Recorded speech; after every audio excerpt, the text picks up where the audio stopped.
Taste the Daily. ஒரு நாட்டுல 83% இளைஞர்கள் வேலை இல்லாம இருந்தா இந்த இளைஞர்களின் எதிர்காலம் மட்டுமல்ல இந்த நாட்டின் எதிர்காலம் இருண்டு போகும். அத பத்தி எல்லாம் உங்களுக்கு கவலை கிடையாது. உற்பத்தி துறை இந்தியால வேலை வாய்ப்பு உருவாக்குவதில் 2வது இடத்துல இருந்தது. இன்னைக்கு 4வது இடத்துக்கு போயிருச்சு. நான் கரூர்ல இருந்து வர்றேன். இந்தியால 4th largest export. 2 லட்சம் பேருக்கு வேலை கொடுத்த எங்களுடைய நகரம் இன்று 50,000 பேருக்கு வேலை கொடுக்க திணறுது. Thanks to your GST.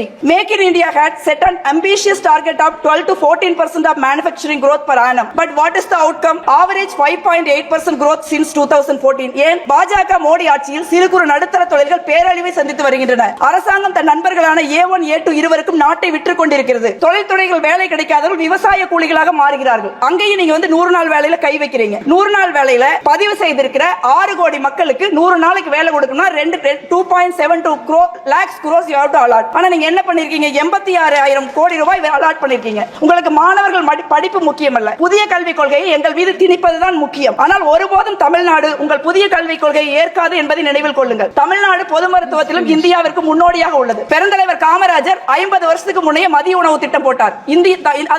அதை காங்கிரஸ் அரசாங்கம் இந்தியா முழுவதும் அமல்படுத்தியது. இன்று தமிழ்நாட்டின் மாண்புமிகு முதலமைச்சர் அண்ணன் ஸ்டாலின் அவர்கள் காலை சாப்பாடு போடுறாங்க. இந்தியால எங்கேயும் கிடையாது.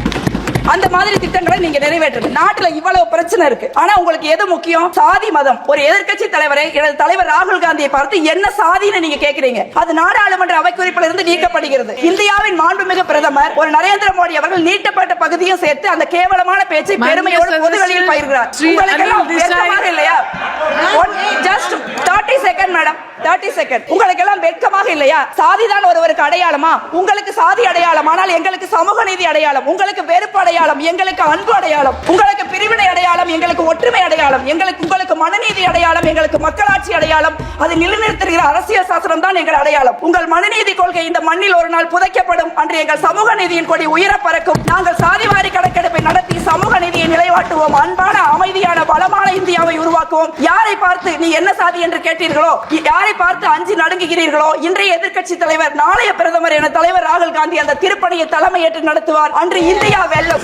மாண்புமிகு அவைத்தலைவர் அவர்களே, காங்கிரஸ் கட்சியின் சார்பாக நிதி மசோதா 2024-25 மீது பேச வாய்ப்பளித்தமைக்கு நன்றி.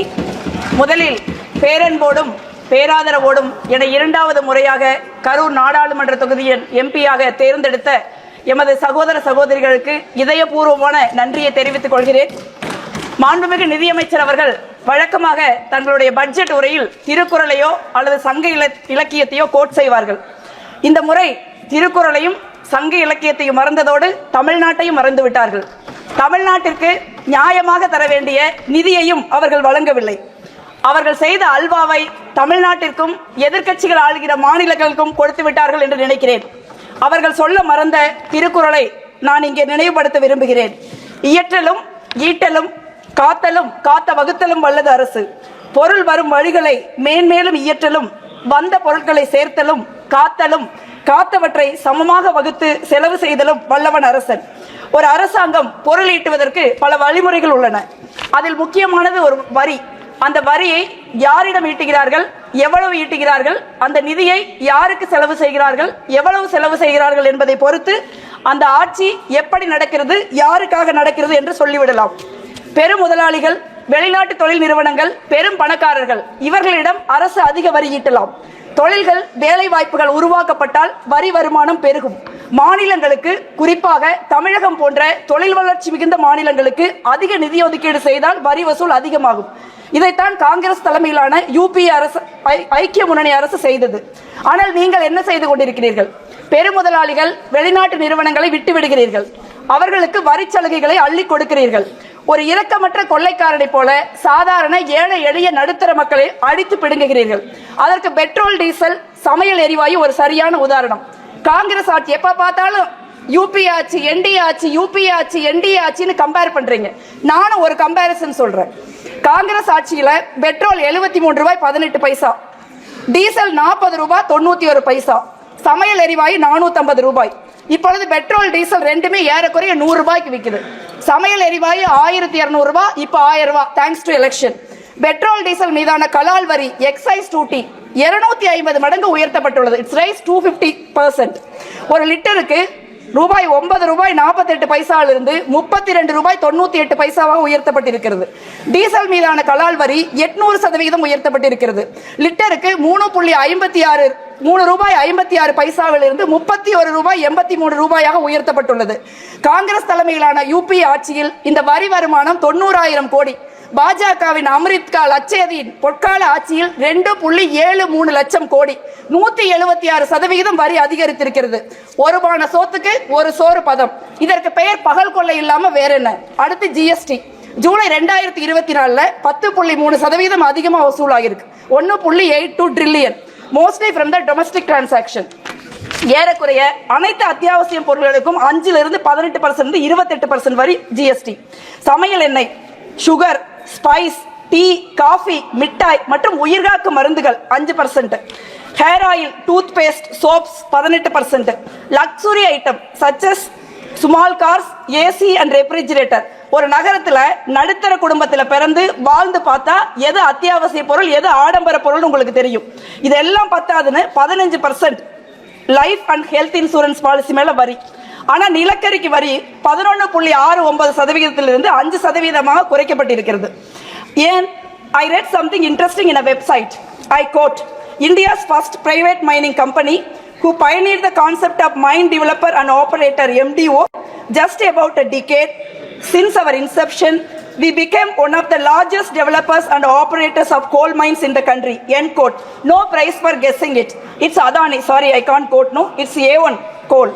2019 பாஜக ஆட்சிக்கு வந்தவுடன் கார்ப்பரேட் வரி 30%-லிருந்து 22% குறைக்கப்பட்டது. ஆனால் இதனால 1.45 லட்சம் கோடி ரூபாய் வருமானம் இழப்பு ஏற்பட்டது. இப்ப வெளிநாட்டு நிறுவனங்களுக்கான வரி 40%-லிருந்து 35% குறைக்கப்பட்டுள்ளது. இ காமர்ஸ், அமேசான், பிளிப்கார்ட் போன்ற நிறுவனங்களுக்கு 2% வரி இருந்துச்சு. இப்ப அதுவும் 0% ஆக்கிட்டாங்க. பாவம், அவர்களெல்லாம் பரம ஏழைகள். அவர்களிடம் போய் இந்திய அரசாங்கம் வரி கேட்கலாமா? அதற்கு தான் ஏழைகளும் நடுத்தர மக்களும் இருக்கிறோமே. இதெல்லாம் வெறும் ட்ரெய்லர் தான். மொத்த படத்தையும் பார்த்தால் பாரதி சொல்வது போல நெஞ்சு பொறுக்காது. சாதாரண ஏழை மக்கள், நடுத்தர மக்கள் இவர்கள்ட்ட கொள்ளையடிச்சு என்ன செஞ்சிருக்கீங்க? 45 ஆண்டு காலமாக இல்லாத வேலை வாய்ப்பின்மையை உருவாக்கி இருக்கிறீர்கள். ILO report says India's youth accounted for 83% of the unemployed population in 2022. ஒரு நாட்டுல 83% இளைஞர்கள் வேலை இல்லாம இருந்தா இந்த இளைஞர்களின் எதிர்காலம் மட்டுமல்ல, இந்த நாட்டின் எதிர்காலம் இருண்டு போகும். அதை பத்திலாம் உங்களுக்கு கவலை கிடையாது. உற்பத்தி துறை இந்தியால வேலை வாய்ப்பு உருவாக்குவதில் 2வது இடத்துல இருந்தது. இன்னைக்கு 4வது இடத்துக்கு போயிருச்சு. நான் கரூர்ல இருந்து வர்றேன். இந்தியால 4th largest export.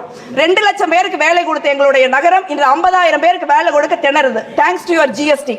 Make in India had set an ambitious target of 12-14% of manufacturing growth per annum. But what is the outcome?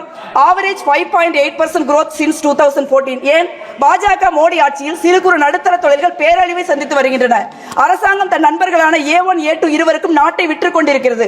தொழில்துறைகள் வேலை கிடைக்காதவர்கள் விவசாய கூலிகளாக மாறுகிறார்கள். அங்கேயும் நீங்க 100 நாள் வேலையில கை வைக்கிறீங்க.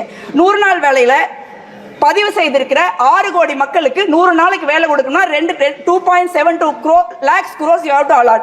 ஆனா நீங்க என்ன பண்ணிருக்கீங்க? 86,000 கோடி ரூபாய் அலாட் பண்ணிருக்கீங்க. குறைவான நிதி ஒதுக்கீடு காரணமா 4 மாதங்களுக்கு வேலை செஞ்ச மக்களுக்கு கூலி கொடுக்க முடியாத சூழல் உருவாகுது. அடுத்து விவசாயம். 2022 விவசாய வருமானத்தை இரட்டிப்பாக்குவோம் சொன்னீங்க.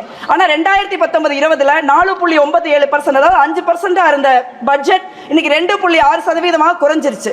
2018க்கும் 23க்கும் இடையில விவசாய அமைச்சகம் 1 லட்சம் கோடி ரூபாயை செலவிடாமல் திருப்பி கொடுத்திருக்கிறது. இந்த நிதியில நீங்க விவசாய கடனை தள்ளி இருக்கலாம், உள்கட்டமைப்பை ஏற்படுத்தி இருக்கலாம். ஆனா செய்ய மாட்டீங்க. இந்த நாட்டில் 1 மணி நேரத்திற்கு ஒரு விவசாயியோ அல்லது விவசாய கூலி தொழிலாளர்களோ தற்கொலை செய்து கொண்டிருக்கிறார்கள். இந்த ஆட்சியில் 50% விவசாயிகள் கடன் 2 மடங்கு ஆகி இருக்கிறது. அதே போல department of school education and literacy budget outlay reduced from 3.16 in 2013-14 to just 1.53% in 24-25. உங்களுக்கு மாணவர்கள் படிப்பு முக்கியமல்ல, புதிய கல்விக் கொள்கையை எங்கள் மீது திணிப்பதுதான் முக்கியம். ஆனால் ஒருபோதும் தமிழ்நாடு உங்கள் புதிய கல்விக் கொள்கையை ஏற்காது என்பதை நினைவில் கொள்ளுங்கள்.